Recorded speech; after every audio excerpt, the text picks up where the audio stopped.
All right, y'all. Next on the show is Philip Giraldi. He's a former CIA and DIA officer. He writes for antiwar.com, for the American Conservative Magazine, for the Campaign for Liberty, the American Conservative Defense Alliance, and the Foreign Policy Project. And, well, just Google him. There's a lot of good writings out there. Hey, Phil, how are you doing? I'm fine, Scott. How about you? I'm doing good. I appreciate you joining us today.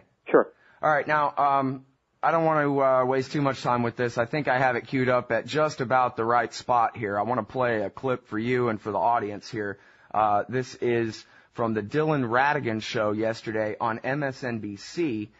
He featured a guy that he said was a CIA agent. They had the shadow blackout kind of thing and the man, that's nasty voice box disguise thing going on, and said his name was Reza Khalili, author of a new book called Time to Betray, and said he supposedly at least had infiltrated the Iranian Revolutionary Guard Corps. And now here's just a short bit of what he told Dylan Ratigan on MSNBC yesterday. In the 80s and 90s. Now they've got missiles that could reach all U.S. bases in the Middle East, part of Europe, and they're moving ahead with their missile delivery program to cover all of Europe. It's a parallel project, the nuclear bomb and the missile delivery system. And how much of a variable in all this is oil prices and China's purchase of oil from Iran? And there you have it. They have a secret parallel nuclear bomb program. No follow-up question whatsoever. Just, oh yeah, well what about China? Something. So I got a follow-up question. What do you know, former CIA guy Giraldi, about, first of all, this guy, and then second of all, this parallel secret nuclear weapons program the Iranians apparently have, according to his assertion?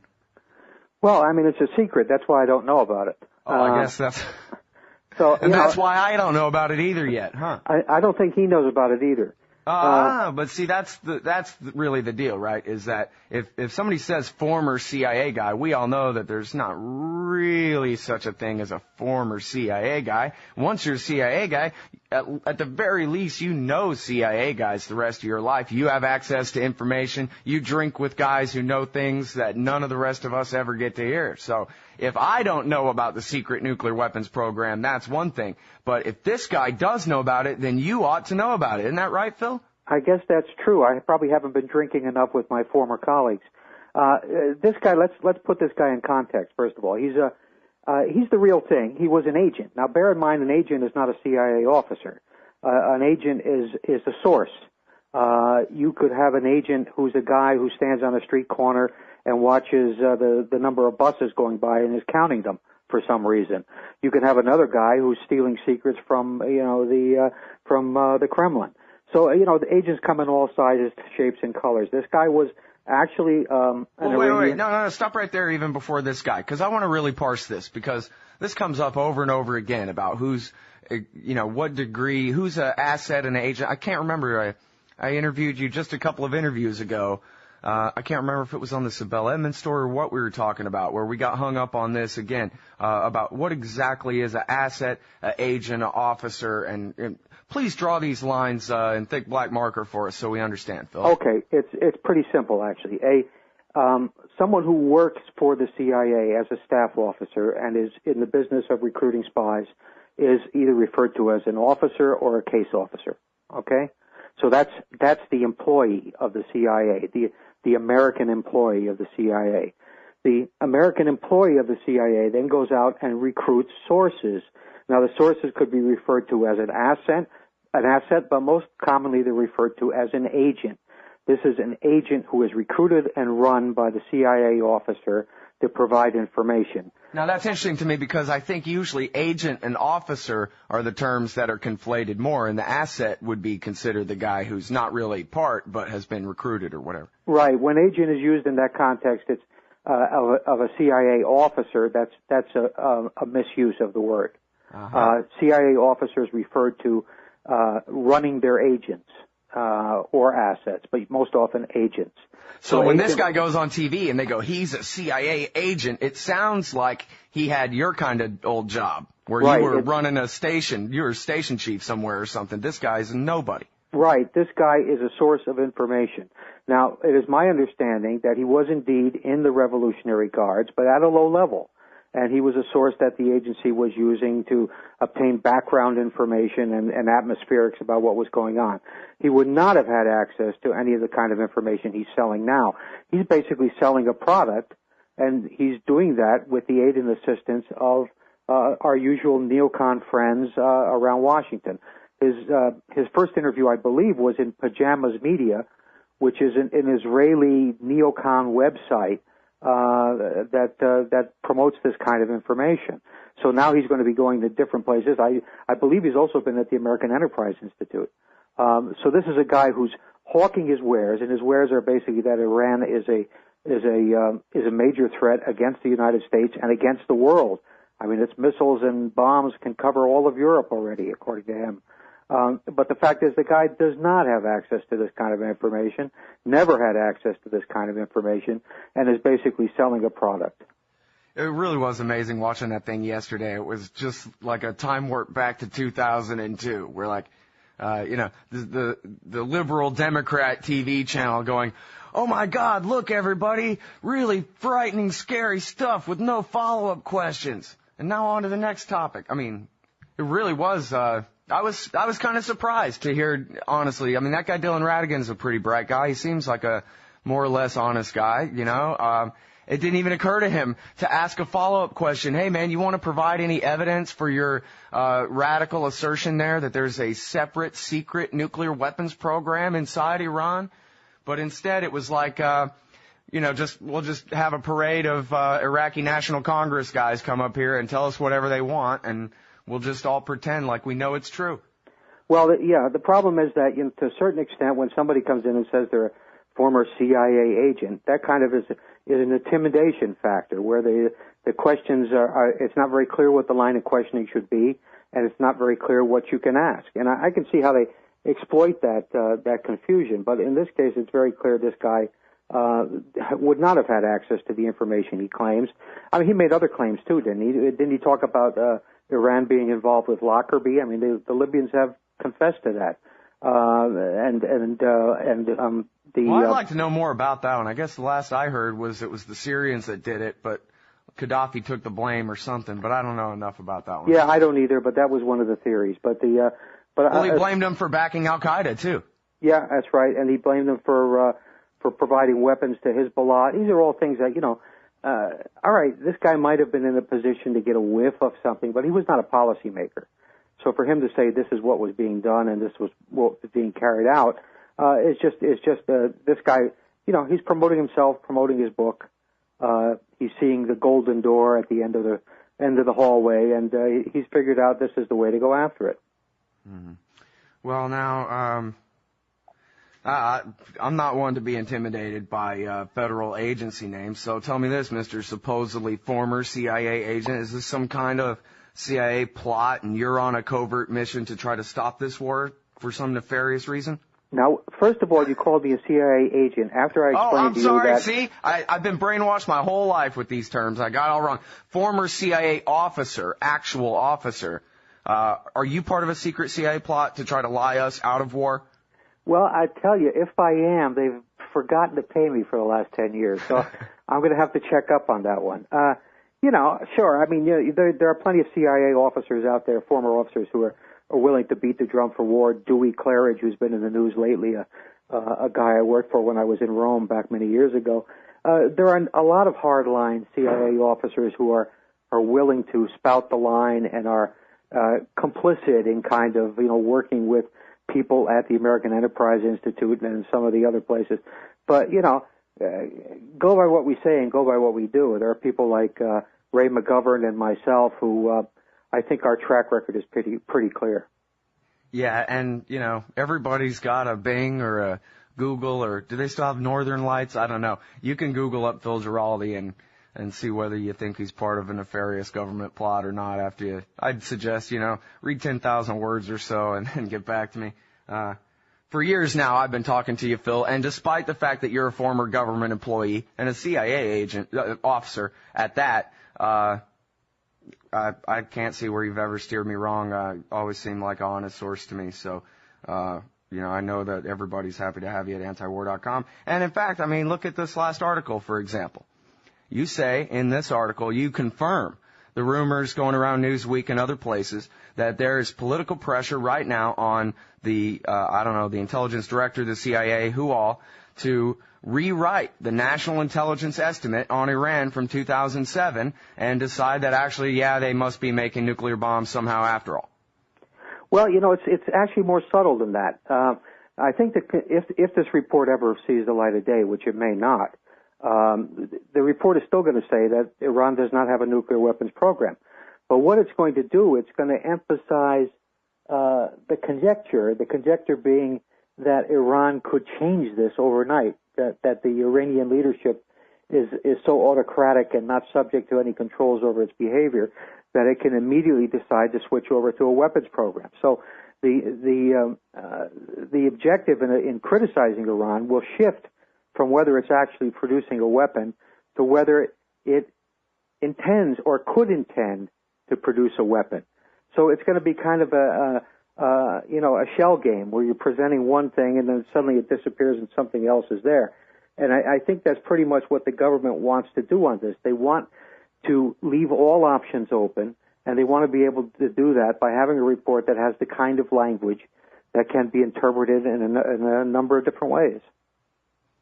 Yeah, well, isn't that great? So that's just basically accepting the Israeli view, which is that a breakout capability, or even progress toward a so-called breakout capability, is tantamount, is equivalent to them actually having a nuclear-tipped missile ready to go. And this is what the Israelis call the red lines for war here, right? Well, it's not only the Israelis. The U.S. government, certainly the Bush administration, was not shy about taking that position. That they said that the ability to enrich uranium was equivalent to the ability to create a nuclear weapon. Now, if you talk to anyone who actually knows about the engineering and other issues involved, of course, that's not even close to true. But that was the Israeli position, which pretty much became the Bush position, and presumably it's still the Obama position. It hasn't been quite verbalized in those ways like the Bushies did, but it seems to be the same position.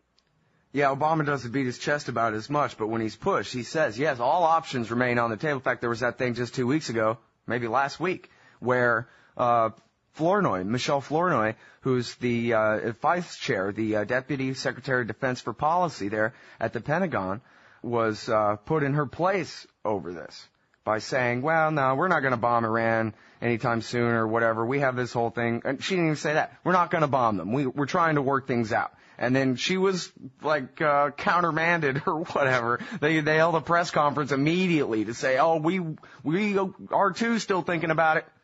Yeah. Well, and again, there's a lot of ways to look at that. I mean, I certainly think one of the credible reasons why they might be talking as tough as they are is because they're trying to convince the Israelis that the U.S. is getting tough, and in an attempt to forestall an Israeli attack. There are a lot of kinds of levels of deception going on here at the same time. I for one do not believe that the Obama administration wants a new war with Iran and will do probably almost anything to avoid that. But the fact is that the Obama administration is not the only player in this. The Israelis can basically initiate a war that the United States would get involved in. So it's not as simple as that. All right. Well, now let me ask you seriously, and then we've talked about this before, but it's brand new every time. Might as well be. You really believe that Benjamin Netanyahu is crazy or courageous or whatever it is enough to go ahead and defy Barack Obama and start a war with Iran that the U.S. will have to finish anyway? I think that to accuse Netanyahu of being completely sane would be a mistake. I think that this is a man who's blinded by hubris, is blinded by his sense of racial superiority over both Arabs and Americans, is blinded by his belief that he controls what goes on in the United States. So I think that a decision by Bibi Netanyahu to attack Iran would not necessarily be rational and would, I believe, be motivated by a series of thought patterns that he has, which essentially will convince him that this is something that can and should be done. Well, and they say that one of the other red lines here for Netanyahu is the Bushehr reactor, which I guess the Russians have not completed yet.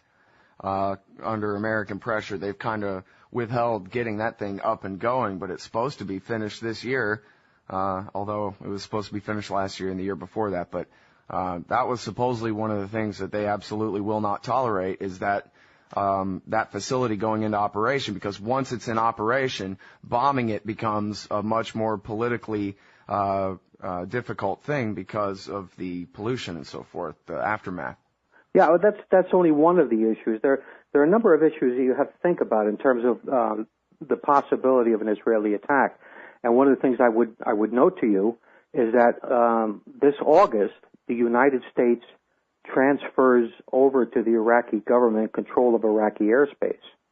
And that means essentially that the United States might roll over on its back as Israeli jets fly over to attack Iran, but the Iraqi government would almost certainly call on the United States to defend its airspace against the Israelis. Now, you can imagine what kind of situation that would create.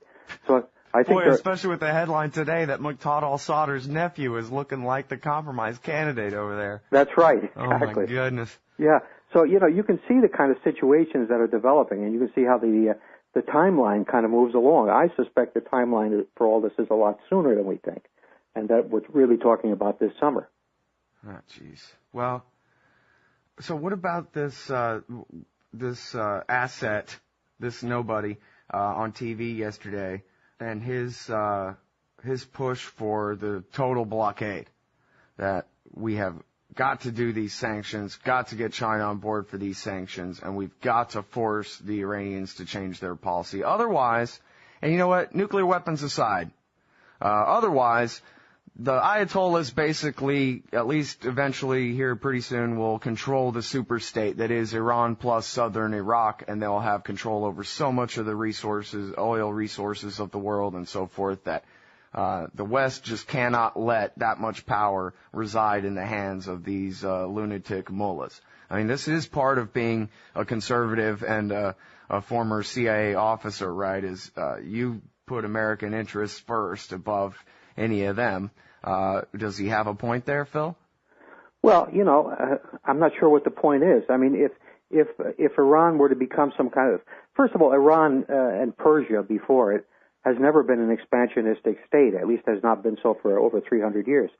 And so the concept of it taking over other areas is a bit, I think, silly. I mean, Iran will have relationships with its neighbors. There's no sign that even the most pro-Iranian Iraqi politicians want to be controlled by Iran. They just don't want it. The Iraqi people don't want to be controlled by Iran, nor do the Lebanese, nor do the Syrians. But these are relationships. I mean, it's just like the United States has relationships. But for Americans, I mean, there's only one real question. The question is, does this threaten the United States? And I have to say, no matter how you look at it, in relationship to Iran and Iran's relationships in that region, there is no threat to the United States. So it doesn't make sense to be even talking about war. Tell us the story again about these documents that surfaced in the London Times back in December, because, I don't know, I guess you indicated there you're not even sure whether this new NIE will even really be created, but it seems like if anything has changed as far as the facts on the ground since 2007, the only real big stories I can think of are the comm facility and then the papers that were published in the London Times. And yet both of those seem to be pretty hollow on further inspection. Yeah, well, the London Times was basically a story that it was an Asian intelligence service, which they refused to identify, had provided the London Times with documents that they then had copied extracts from and translated, and the documents demonstrated that Iran in 2007, I believe, was developing a so-called nuclear trigger, which is the electronic device that is used to trigger a nuclear explosion, and is only usable in a weapon. It's not usable for electricity or anything else. But anyway, the basic, my description of the story tells you what I think about it, that basically this was a story that was full of holes. It came obviously from the Israeli intelligence service. The documents themselves were not seen in their entirety. Only fragments of them were seen, and then they were translated with all the problems that come in doing the translation. And then they were accepted by the London Times as being proof that this was true, that the Iranians were developing a nuclear trigger. Lots of huge holes in it. The story was never corroborated by any Western intelligence service. And as far as I can tell, it really kind of went away after about a couple of weeks after myself and a few others went after it and exposed it. Mm-hmm. Well, now, the way I remember the story was you had government sources, intelligence community sources. I don't remember if it was as specific as CIA officers, but at least intelligence agency contacts who told you that they had already decided that they didn't believe that these documents were legitimate. That's absolutely true. There was an actual U.S. government source in this case that confirmed to a colleague of mine, it wasn't directly to me, that this whole thing was bogus. Oh, good. Well, as long as, they're forging their way into war, try to stop and take notice every once in a while, if we can. And it's important here, I think, too, because you bring this up about this nuclear trigger and whatever. Every time the London Times publishes a story about Iran figuring out how to set off a nuclear bomb, it's the kind of thing that, well, when I talk with Gordon Prather about it, he just laughs himself silly. And he's got a great laugh, too. Always makes me smile. But, they had this thing where, well, what they do is they take a sphere of highly enriched uranium, which they don't have, and then cut all these grooves in it, and then put like Primacord, quarry explosive detonation cord or something, wrap it all around there, and then you just set that off. And anyway, Gordon is explaining that if you're going to do an implosion bomb, it takes probably a year worth of tests with non-fissionable uranium, usually, 238 or some other heavy metal, and then you take X-ray pictures of it with super-duper high-speed film, and then you go back and you do it again and again and again and again and again and again until you can finally get all the different charges to explode, causing the implosion in perfect timing, millisecond timing. These different charges have to go off in order to cause an implosion nuclear bomb to begin the fission chain reaction here. But to hear the London Times tell it, you throw a clod of uranium at somebody and it'll destroy your city. Yeah, well, that's why I said before they tend to underestimate the technical problems in doing this stuff, and also the technical problems in even concentrating uranium to enriching it to the point where it's usable for a weapon. It's not that easy, and they seem to think that this is something you do on a weekend with an instruction manual that you downloaded from the internet. Yeah, or the CIA gave you, like in James Rison's book. Remember that? Yeah, that's right. That was kind of a funny one. Right. All right. Let's see. I had more questions for you here, Phil. By the way, it's Anti-War Radio. I'm talking with Phil Giraldi from antiwar.com and the American Conservative Magazine and so forth. What do you think about Barack Obama and this Wall Street Journal article? I just talked with Joe Laurie about it, where the Obama administration is at least implying that there's such a thing as Israeli nuclear weapons and that one day we need to have a nuclear-free Middle East. Phil, that's a pretty big step forward from the Cheney years, wouldn't you say? Yeah, if it's true. Nobody in the administration has explicitly said that Israel has a nuclear arsenal, even though everybody knows it. There was an interesting map in the New York Times yesterday, I don't know if you saw it, where it was talking about NPT and about developing nuclear powers in the Middle East. And it had this map, and it showed Iran in black and Syria in black because they are developing nuclear weapons, even though there's no evidence whatsoever. And Israel was not marked at all, which has an arsenal. So it was like, everybody's kind of playing this 600-pound gorilla in the room that's not there game when it comes to Israel. And I'm not convinced that the Obama administration is going to push for this nuclear-free Middle East plan, or that it will in some way implicitly or explicitly declare that Israel has a nuclear arsenal. Obama, the closest Obama came to it was saying, yeah, he would like to see everybody in the NPT. So, I mean, sure, that includes Israel, but that's not very explicit. Right. Well, and I guess when one of his little State Department weenies came out and said that, yeah, we'd like Israel to join the NPT, she kind of had to back down from that, and right. We never heard a bit of that again. Mm-hmm. Joe Loria was saying that, you know, there are some Israelis who kind of imagine a future where they give up their nukes too, that they sort of see this as not really the best policy for the long term. And in fact, I guess he was even he brought up John Mearsheimer's speech about how Israel is turning very quickly into South Africa. And when did South Africa give up their nukes? Well, when the blacks took power, when the apartheid was over, they said, oh, geez, well, let's give up our nuclear weapons before the majority gets a hold of them. And that, you know, this will be how Israel gives up their nuclear weapons one day. It's when Mahmoud Abbas or whoever is being elected Israeli prime minister. Well, I think that the point Laurie is probably making is that the Israelis really don't need nuclear weapons. I mean, they have total dominance in conventional terms over all their neighbors, and in fact, over all their neighbors pretty much combined. So it's the whole point that they need nuclear weapons is kind of ridiculous. And as long as none of their neighbors have nuclear weapons, there's no reason for Israel to have them. And I think that is something that is so obvious, but clearly it's not obvious to Israel's leadership or to the Israeli people at this point. So it's it's the logical way to go. I mean, there is absolutely no threat that nuclear weapons in a way resolves for Israel.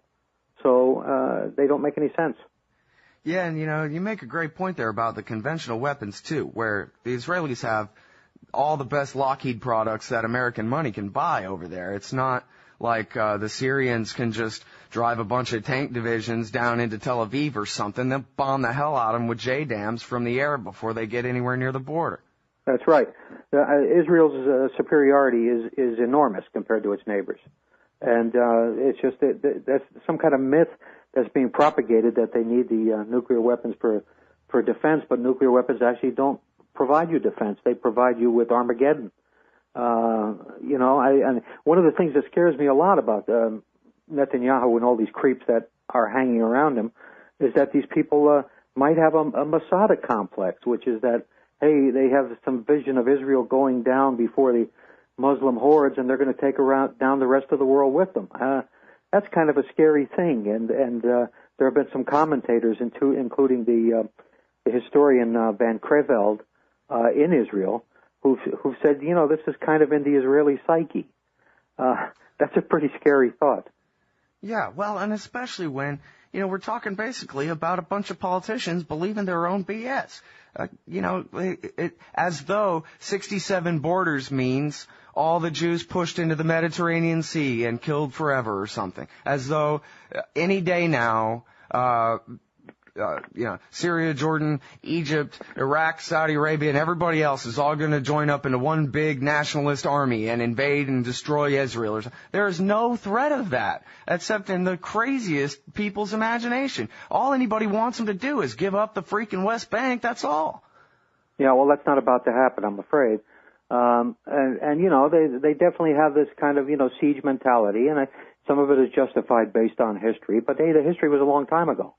And the problems that they're experiencing now are problems that pretty much they've generated by themselves. They've had plenty of opportunities to work towards a peaceful resolution of the conflict with the Palestinians and with their neighbors. And they always blame the Palestinians for not taking advantage of opportunities. The Israelis have never taken advantage of anything.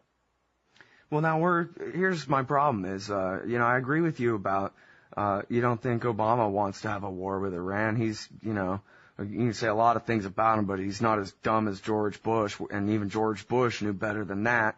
But it seems like we're on the path to war anyway, because we got this thing where the Iranians only understand one thing force. Hillary Clinton told Joe Loria yesterday she doesn't understand the way the Iranians think. I guess she only understands one thing force too. And we have these new sanctions, which, as this CIA asset, anonymous so-called alias guy on MSNBC yesterday, will not be successful, will not convince the Iranian government to give up their uranium enrichment program. And I can't imagine anything that would make them give up their weapons program short of a giant welfare payment and a security guarantee and a 1994 North Korea agreed framework type deal or something to get them to give it up. Doesn't seem like any amount of threats, sanctions, or anything else is going to make them stop enriching uranium. So, it's like we're on a one-way freeway with big walls on either side. Where's the exit here? Well, that's a tough one. The way I see it, the United States has absolutely at this point no leverage over Israel, because the only two things they could do that the Israelis would take notice of would be to cut off funding, which Obama has already announced he will not do, and Congress has already announced that if Obama tries to do it, they're going to overrule him. And the other thing would be to cut off support of Israel in the United Nations and other places in the world. And Obama has already announced he's not prepared to do that. So there's no leverage over what Israel is going to do. And to me, it seems that Israel attacking Iran is a win situation for them, in that they start a war, and essentially they start a war that the United States will have to finish, and the United States will have to finish it by bombing the hell out of Iran. And that's probably the way the Israeli leadership is looking at it. And I don't know what the way out of this is, short of Obama declaring publicly that in advance that the United States opposes any military action against Iran by Israel, and that the United States will not get itself involved in such a conflict, and the United States will take punitive action against Israel as a result. Now, but Obama's not about to say that, not with midterm elections coming up. And so I don't think Obama has a good card to play in this. If you could think of one, I'd be happy if you would tell me what it is. I've talked to a lot of people about this, and I just don't see where the United States can restrain Israel in this context. Well, what about the generals, though, man? I mean, the guys that run the Pentagon, they're not a bunch of Israel firsters. I mean, the civilians, maybe there are some or whatever. It's not nearly as bad as it was during the Bush years when you had, just straight up the Washington Institute for Near East Policy and JINSA and AEI and whatever just take over the place. But what about Petraeus and Jim Jones, the National Security Advisor, and all these guys? I mean, we're talking about, we're not just... This isn't like, maybe we should do some airstrikes against Serbia or Angola or something. We're talking about the risk of a war that could ultimately entail the American occupation of all the land between Jordan and India here. All right, fine. I mean, you're saying the generals won't like it, but what can they do to stop it? I don't see what the answer is. I mean, what is Petraeus going to do? Is he going to refuse orders from Obama to send American Marines into Bushehr? Or just, I guess I like to believe that goddamn, Phil, when the rubber meets the road, can't Obama send Petraeus to go and tell Ehud Barak, look, man, we're really serious this time, even without, okay, we're going to withhold aid or veto you in the Security Council or whatever. I mean, well, like I heard the anecdote recently about Ronald Reagan calling up Menachem Begin and saying, hey, I'm watching the airstrikes against Beirut on TV right now and it's pissing me off and I want it to stop. And Begin called him back in 5 minutes and said, it's off. I mean, at some point, can't a president of the United States of America can't put his foot down and tell the Prime Minister of Israel to fall in line? I don't think he can anymore. I think back in 1982 when Reagan did what he did, it was a whole different world. It was a whole different situation. The dependency of Israel on the United States, was at least questionable. The United States could withdraw aid, could withdraw support in the United Nations, but that no longer seems to be an option. So I don't see where the United States president has the same triggers. Mullen, for example, Mike Mullen, the chairman of the Joint Chiefs of Staff, has given this message already to the Israelis and has told them that we do not want a war in the Middle East, a new war in the Middle East, and has told them, and we will also be watching to make sure you don't pull a USS Liberty trick on us. Right. So, how much stronger can you get? But nevertheless, the Israelis are still playing this game. Like, look at this stuff. Look at the story about the Scuds in Lebanon. This is a totally fabricated story coming out of the Israeli intelligence services. There is no evidence whatsoever that there are any Scuds in Lebanon. They're kind of big and they're awkward to move around. They're kind of hard to hide. And yet the Israelis are pumping this story because they want. Why are they doing it? Because the United States just recently, as I'm sure you're aware, upgraded its relationship with Syria by sending the ambassador back. So, the United States gets a little closer to one of these Arab countries. The Israelis immediately make a move to distance the United States from that country. Oh, and thanks for bringing up that story. I wish I had remembered to jot that down in my notes. And that is an extremely important one. In fact, let's go back over that one more time. It was, 2 weeks ago, this story came out, and I'm trying to remember who published it first, but I think it was published in an American newspaper first. But you're saying it started, the story originated with Israeli intelligence? Yes. And the Scuds, of course, everybody remembers those are the, basically the airborne station wagons that Saddam Hussein launched at Saudi Arabia and Israel back during the first Gulf War, and that supposedly were all over the Iraqi Western Desert in 2003. And so now, in this story, how many Scuds supposedly have been transferred to Syria? And then, what happened to this story that makes you so certain that it just wasn't true, Phil?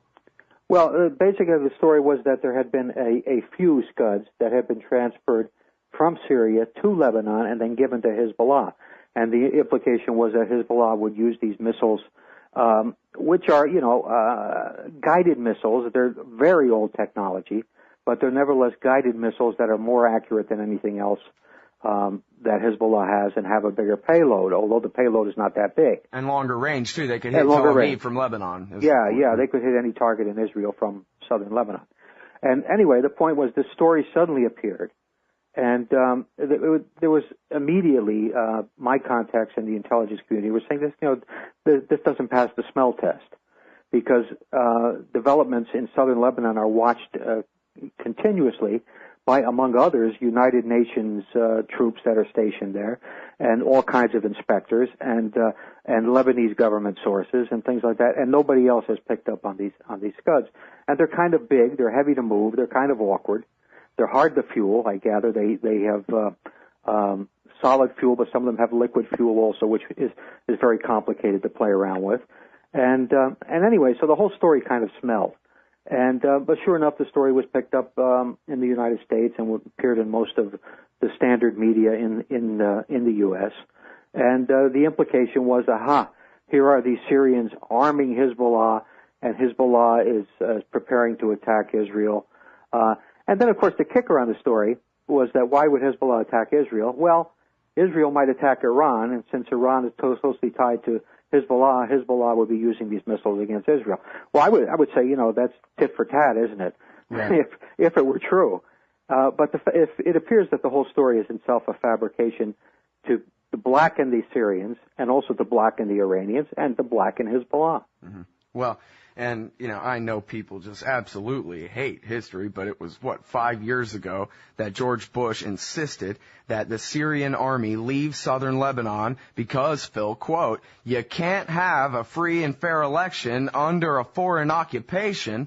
No irony whatsoever from this guy, while he's occupying Iraq, right next door.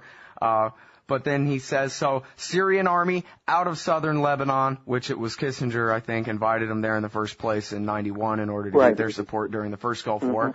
And then, wow, Hezbollah filled the power vacuum in southern Lebanon, huh? Well, it's amazing how actions have consequences and how, when things happen, sometimes it's because other things happened before that and things like that. Nobody ever wants to talk about that, but that's the way the world works to my eyes.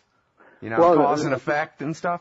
Yeah, but that would be tough on the American public because you'd have to think back at least a week, and it's hard to remember that far. I mean, especially when American Idol and Dancing with the Stars are approaching a climax. Yeah, well, and of course everybody knows that history began last Christmas Eve. Otherwise, we'd have to take responsibility for bombing Yemen. And so history began last Christmas Eve.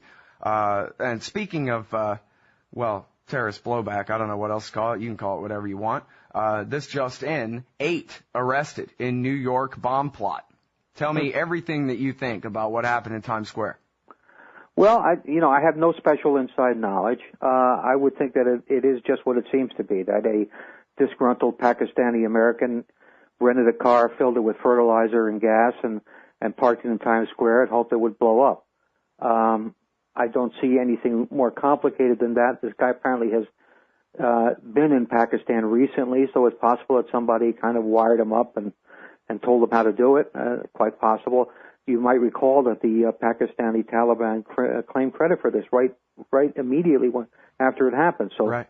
It's plausible. And again, what is the lesson here? The lesson is we're over there messing around, so inevitably somebody comes over here and messes around. I think that's the right way to look at it. If there is a cell of terrorists that this guy was connected with, I'm sure the FBI will find out about it if they haven't already. And I don't encourage terrorism on our soil or indeed anywhere in the world. And I hope these guys, if they're guilty, are convicted and go to jail for a long time. Well, yeah, I mean, there's it bears repeating that there's a big difference between explaining the reasons that something happens and excusing it or explaining it away, which is an entirely different concept, or it should be. But I don't know. What has America ever done to anybody in Pakistan that might create some blowback? These guys were probably friends of Osama from back before history began in 2000 or 2001, right? Well, who knows? I mean, maybe they are, maybe they aren't. But the fact is, I think there, as you say, there are a couple ways to look at this. And obviously, people who go out and try to blow up other people, they should be punished. And they should be punished to the full extent of the law. At the same time, you're kind of being ignorant about it if you ignore the fact that there are reasons why these things happen, and your longer-term policy should be to eliminate, insofar as possible, the reasons why other people seek to attack you. And that's what a good government would be doing for its citizens. So I'm not, as you well know, I'm not a big fan of root causes or anything like this. But the fact is, as you put it, I think better, it's cause and effect.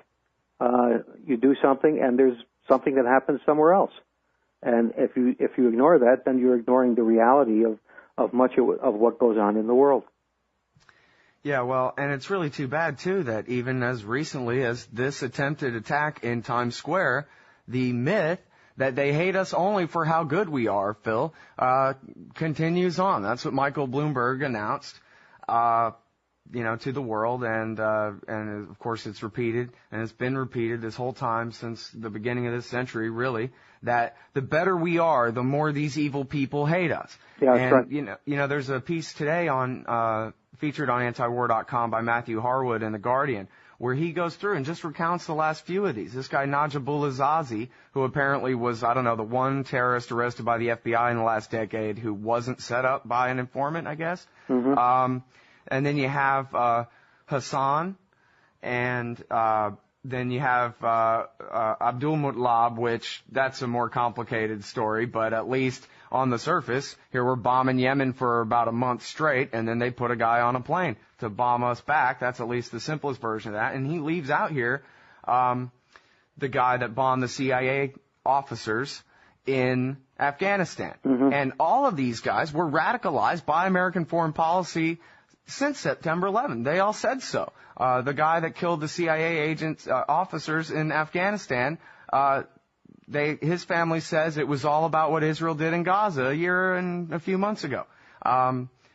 With Hassan, he took it out on guys who were just about to deploy off to Afghanistan. And Zazi said, quote, "I would sacrifice myself to bring attention to what the United States military is doing to civilians in Afghanistan by sacrificing my soul for the sake of saving other souls." That doesn't mean he's right, but it means he thinks he's a hero. He thinks that he's sticking up for helpless people. Well, Yeah, I don't argue with any of that. As I say, it doesn't mitigate what these people are doing and the horror of what they're doing, attacking civilians and attacking anyone with car bombs and that sort of thing. But the fact is, American foreign policy is misguided, has been misguided for a long time, and has been terribly misguided for the last 9 or 10 years. And certainly the consequences of what we do and what we allow the Israelis to do is coming home to roost. And I just, it's time at least for our government, which ostensibly by our Constitution exists to protect the American people and to encourage the American people to develop, is to step in and begin to discuss at least this issue. That maybe is what we're doing that's caused some of these problems. When, as you recall, I'm sure, when Ron Paul said something along those lines during the Republican presidential debates, he was hooted down and shouted at by Rudy Giuliani.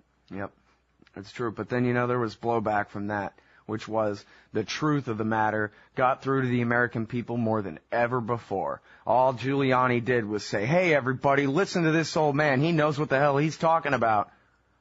That's right. And it's true then, it's true now. And so, there's a fundamental disconnect here, which is that, we abhor terrorism, we abhor, people going out and carrying out mass killings and that sort of thing, but we pursue policies that in a way, encourage people to think in those terms, to think in that direction. I mean, there were no suicide bombers, there was no terrorism before the last 30 or 40 years, and suicide bombing in the various countries that it has occurred has taken place because there is a foreign power that's in occupation, and it's a simple equation. You do that, and you develop suicide bombers.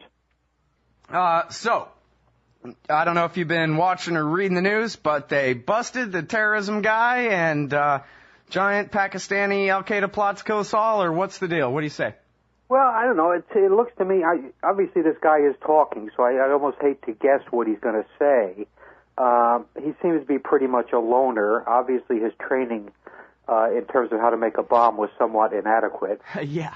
Yeah, so, I think it's just, we're going to find this as another guy like our Nigerian at Christmas, who essentially is a loner that kind of hooked up with the wrong guys and kind of decided to do something that he shouldn't have decided to do. So I wouldn't read a whole lot more into it. I think in terms of preventing terrorism from people like this, they're going through the usual exercise of critiquing the security, critiquing the no-fly list, and critiquing this and critiquing that. But there are always going to be people that creep through the system, and I think he's just going to be one of those cases.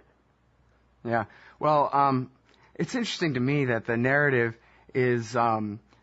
It seems all just centered around how heroic all the cops were. And even when they say, yeah, it was a civilian street vendor at Times Square who noticed it, when they finally admitted that after hours and hours and hours of saying it was hero cops, they still won't even talk about him without saying he was a Vietnam veteran, he was a citizen, and all this about, like Lou pointed out on his blog, the only thing good about this hero is his relationship to the state. Somehow, this is all about how the government saved the day, even though, as you said, no fly list, he even got on the plane.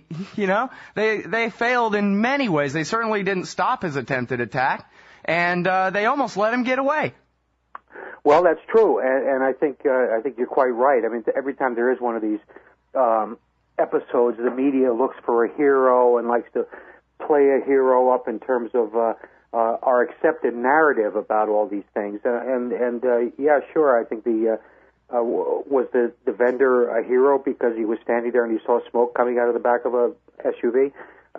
Were the cops heroes when they didn't notice that, and then later on, admittedly went close to the vehicle when it might have exploded? Yeah, so there are a lot of little stories here and subplots here, but the problem is this is not a question of heroism or anything else. This is a question of some possibly deranged individual who was going to set off a bomb in New York City. And we will know probably before too long what exactly his motives were, if there were any.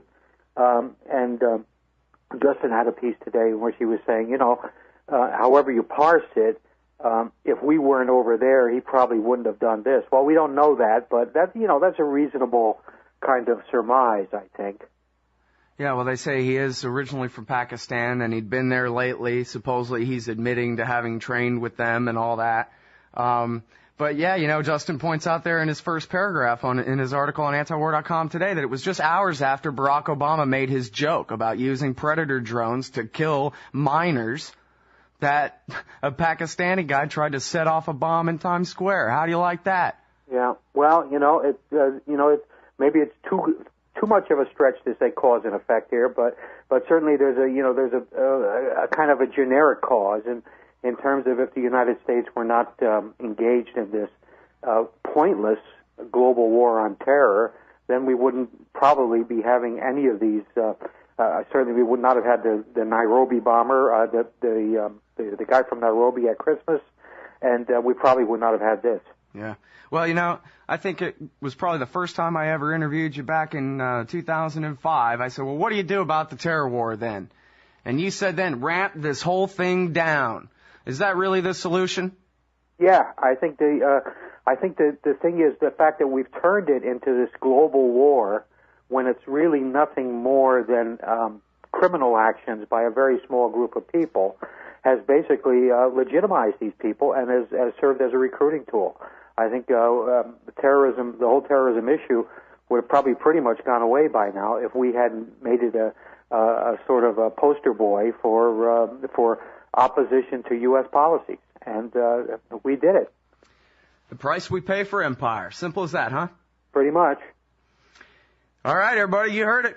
That's Phil Giraldi. Everybody's got their CIA expert to talk about the latest terrorism attack, so you're mine, Phil. Thanks a lot. Okay, thanks, Scott. Appreciate it. Right. All right. You can read Phil at antiwar.com. That's original.antiwar.com/Giraldi. You can find him at the American Conservative Magazine and at the Campaign for Liberty, the American Conservative Defense Alliance, and always great stuff.